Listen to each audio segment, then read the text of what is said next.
La chose la plus compliquée à faire quand on sort d'une relation, c'est de guérir. Des fois, on n'a pas forcément envie de se lever, on ne se sent pas forcément bien dans sa peau, on souffre beaucoup, on a envie de laisser tomber, de se morfondre, de rester allongé, mais la vie continue en fait. C'est pas parce qu'on est séparés qu'on ne peut pas évoluer ou avancer. Donc il y a une première étape où on doit prendre en compte ses torts, analyser où est-ce qu'on a eu des échecs, là où est-ce qu'on a fauté, les erreurs de l'autre.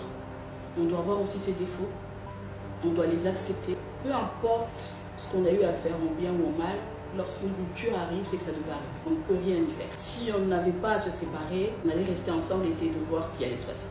Mais comme c'est arrivé, il faut assumer le fait que l'échec est arrivé des deux côtés. Assumer le fait qu'on a pris la décision d'être séparés. Et même si quelquefois cette décision-là ne vient pas de nous, on doit l'accepter comme ça. On ne peut pas forcer quelqu'un à nous aimer. La deuxième chose, c'est d'essayer de voir comment tu peux les améliorer, les modifier. Tu dois te pardonner à toi, pardonner à l'autre pour pouvoir avancer.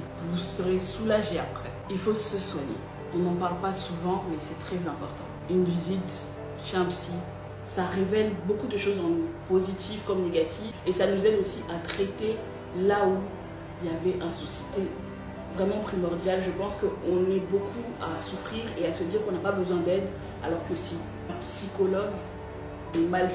Ils ont tout le temps référence au fait que le psychologue, c'est quelqu'un qui soigne les maladies mentales, alors que pas du tout. Il faudrait déjà faire la différence entre psychiatre et psychologue. Et dans le cas où le psychologue est trop formel pour certaines personnes, je conseillerais plutôt d'aller voir un conseiller, une assistante sociale. Attention, il faut bien faire la différence. Ou un coach de vie qui peut nous aider au développement personnel, dans beaucoup d'étapes, qui va nous établir un certain planning.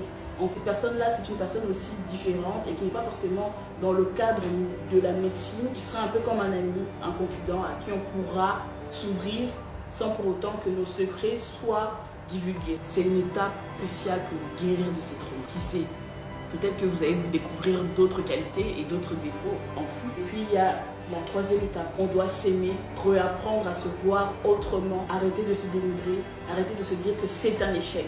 Et une relation, même quand elle n'a pas fonctionné, est une expérience qui fera en sorte que demain, on se sente meilleur, qu'on fasse les choses autrement pour un début de guérison. Je vous propose de faire une partie 2. Je serai un peu plus en détail au sujet de la guérison, justement, parce que c'est quelque chose de très important et que ça ne se fait pas sur un claquement de doigts.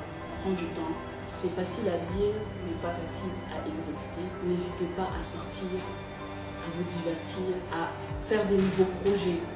Aller au sport, aller à la piscine, aller manger. Et apprenez à aimer votre compagnie. Parce que je me suis rendu compte qu'il y a beaucoup de gens qui n'aiment pas être seuls. Quand ils sont seuls, ils se morfondent. Quand ils sont seuls, ils dépriment. Or, c'est important de d'abord s'aimer avant d'aimer la compagnie de l'autre. Quand on apprend à vivre seul, on apprend aussi à ne plus être dépendant au niveau affectif pour avoir une relation saine. En dernière étape, le processus de guérison qui commence réellement. Vous réapprenez à vivre.